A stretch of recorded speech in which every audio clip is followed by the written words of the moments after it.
따라서 화 있을진저.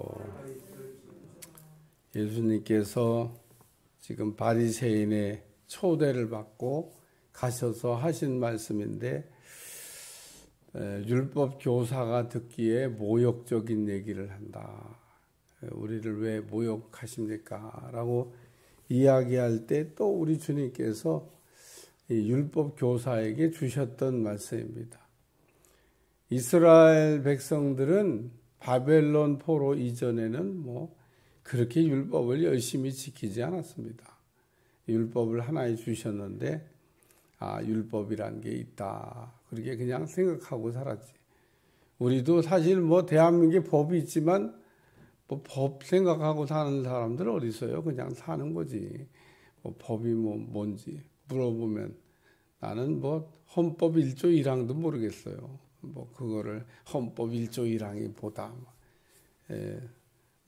헌법 그러면 1조 1항 정도는 알아야 되잖아요. 근데 그것도 잘 모르겠어요. 그 나머지 법은 말할 것도 없습니다. 그러니까 우리가 사는데 법을 그렇게 사실 생각을 잘 안 하고 그냥 살죠.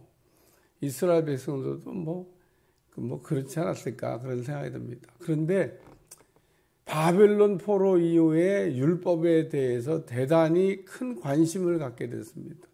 왜냐하면 왜 우리가 이렇게 율법도 가지고 있고 하나님도 섬긴다 그러고 또 우리가 그랬는데, 이 바벨론이라는 나라에 왜 멸망을 당했고 왜 포로로 붙잡혀 갔다가 또 참 이게 돌아오긴 왔는데, 우리가 다시는 이런 일을 겪지 말아야 되겠다. 그래서 이제 시작한 일이 뭐냐면 율법에 대한 해석입니다.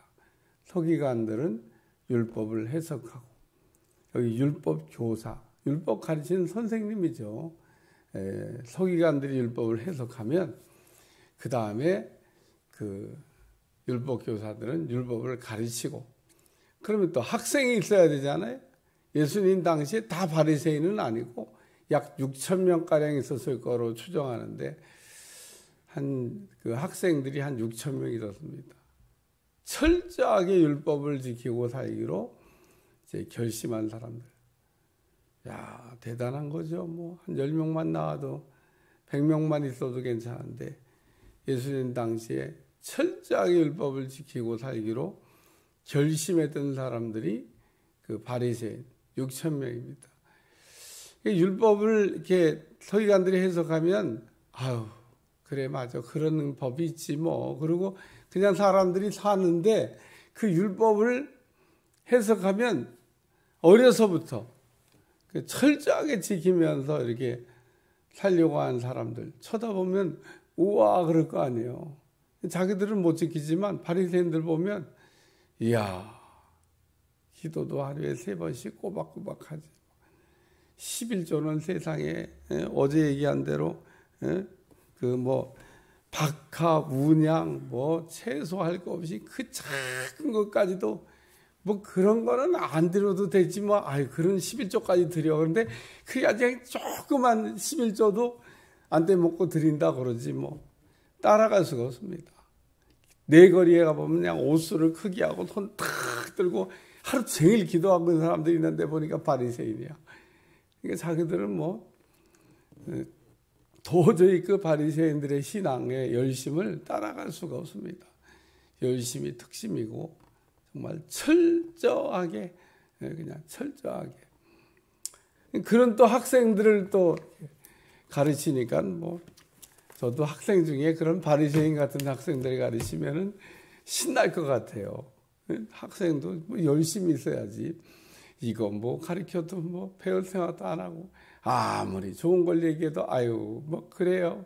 그런 거 좋죠. 그러고 제가 가끔 듣는 말이 있습니다. 목사님 성경 공부 안 가르쳐줘요. 성경 공부 하고 싶으세요? 그런 생각을. 어쨌든 율법 교사가 이게 율법을 이렇게 학생들한테 가르치는 학생이 바리새인입니다. 그러니까 지금 바리새인이 혼났어. 화 있을진저 그러고 예수님 앞에 혼나니까 선생님이 듣고 있다. 그러면 그 학생을 가리킨 선생님 지금 뭐가 되는 겁니까, 지금? 왜 그러십니까? 지금 우리 학생 가지고. 그러니까 선생님이 나선 거예요. 이제 학생이 혼나니까 선생님이 딱 나서가지고 왜 그러십니까? 지금 보여주님. 세 가지로 또 율법교사는 너희는 짐지우는 자다. 짐지우지 마라. 율법을 무거운 짐이라고 이렇게 지금 예수님이 해석했습니다. 사도 바울도 1차 선교 갈라디아 지방에서 할 때 그 구원을 우리가 어떻게 받냐. 율법을 지킴으로 받는 게 아니고 오직 예수님을 믿음으로 구원받는다. 아멘이죠. 뭐 그래갖고 사람들이 아멘. 근데 바울이 떠나고 예루살렘에서 올라온 지도자들이 뭔 소리 하는 거냐. 지금 율법을 안 지키고 이 사람들이 지금 율법을 안 지키고 무슨 구원을 받는다고. 그러니까 이제 헷갈리기 시작합니다. 조금 전에 왔던 지도자 뭐 바울은 그러는데 뭐 예수님만 믿으면 구원받는다. 그래서 우리 그렇게 알았는데 율법도 지켜야 되는 거예요? 얘기하니까 그럼 율법도 지켜야 구원받지. 무슨 예수님만 믿어가고 구원받아. 율법도 지켜야 돼. 뭐 어쨌든 알았습니다. 그러고 이제 바울 선생님한테 저기 뭐 바울 선생이 지나가 난 다음에 올라온 예루살렘에 온 지도자들이 율법도 지켜야 된다 그러는데요. 어떻게 해야 돼요? 그래서 사도행전 15장 그 유명한 예루살렘 공의에 예수님 이후에 남아있던 사도들이 예수님의 직계 제자들이 모여서 예루살렘 회의를 했는데 그때 결의한 내용이 이방인들에게 율법의 무거운 짐을 지우지 말기로 결의하자. 구원은 율법으로 얻는 것이 아니고 예수님을 믿음으로 얻는 거다. 그래서 그게 사도행전 15장이 그 유명한 예루살렘 공의회입니다. 율법이 뭔지를 잘 몰랐던 거죠. 율법이. 이 바리새인들이 율법 선생님들이 율법을 가르치면서 율법이 뭔지를 몰라요. 율법을 주신 목적, 율법을 갖고 있는 기능 이런 걸 잘 몰랐던 겁니다. 그리고 왜 우리가 망했냐? 왜 우리가 포로로 끌려갔었냐? 우리가 어떻게 하면 그런 쓰라린 경험을 다시 하지 않을 거냐? 우리도 늘 이렇게 상기해야 될 게 하나 있습니다. 그게 뭐냐? 우리도 동족 상잔의 비극, 6.25 같은 전쟁이 다시는 일어나지 말게 하자. 그래서 안 일어나야 되는데 이게 상황적으로 보니까 항상 전쟁 준비하고 있습니다. 전 세계에서 전쟁 준비 때문에 돈 많이 쓰고 있는 나라가 둘 있는데 그게 이북이고 한국입니다. 한국은 돈 많이 버니까 더 많이 준비합니다. 이북은 돈이 없어갖고 뭐 잘 보수공사도 안 됩니다. 탱크 많다는데 탱크 보수공사 열심히 하는지 모르겠어요. 요즘 그냥 러시아제 탱크 갖다가 그냥 팡팡 깨지는 거 봐요. 왜? 불량품이 많아가지고. 전쟁 해봐야 하는 거예요. 진짜 제대로 갖다 부품 다 껴놨는지 다 해먹었는지 뭐. 그러니까 이 율법이라고 하는 거를 통해서 죄를 깨달으라고 방향을 바꾸라고 하는 의미로 하나님이 주셨는데 왜? 죄를 깨달아야 회개할 거 아니에요. 그런데 이 율법 선생님들이 율법을 잘 몰라. 그래서 그냥 자기들도 못 지키는 거를 막 지키라고 막 이렇게 해서 바리새인들이 얼마나 그 무거운 짐을 지고 한번 구원을 얻어보겠다고 몸부림쳤는지 모릅니다. 그래서 너도 안 지면서 너도 못 지면서 남에게 짐 지우지 마라 이렇게 말씀하셨고, 두 번째는 너도 듣지 않으면서 선지자는 하나님께서 왜 보내셨냐? 하나님의 말씀을 이렇게 전하기 위해서 세웠던 종들이 선지자고 말씀을 전했던 종들이 선지자입니다. 물론 가짜도 있어가지고 하나님께 받지도 않았으면서 우리 말씀 받았습니다. 그리고 이루어지지도 않는 가짜 선지자들도 있었지만 성경에 가짜만 있는 게 아니에요. 진짜 선지자가 그냥 길바닥에 돌같이 많았어요. 그러니까 지금 우리는 늘 이렇게 선지자 얘기하면 가짜를 상상하는데 왜 가짜만 얘기해? 진짜가 있는데 성경에 나온 진짜들 있잖아요. 선지자, 소선지자. 예언을 조금 했으면 소선지자, 예언을 많이 했으면 대선지자. 그래서 성경에 두껍게 나와 있으면 이 대선지자구나. 예레미야, 이사야 이런 분들은 얼마나 예언을 많이 했는지 몰라요. 이사야서 여러분들 읽어보시면 이분은 시대를 건너뛰어서 타임머신 타고 와가지고 보고 썼나? 할 정도로 너무 정확하게 예언이 그래요. 하나님은 다 아시잖아요. 다음 세대에 일어날 일을 미리. 예수님에 관한 예언은 더더욱 신비롭습니다. 예수님에 대한 예를 들면 미가 선지자 같은 경우 예수님 어디에 태어나냐? 베들레헴에 태어난다. 그러니까 예수님이 베들레헴에 안 태어났으면 메시아가 안 되는 겁니다. 그런데 예수님은 베들레헴에 태어날 수 있는 조건을 갖고 있었냐? 아닙니다. 나사렛에서 이게 만삭된 마리아가 살고 있었습니다. 근데 바로 그때 가이사 아구스토가 호적하라.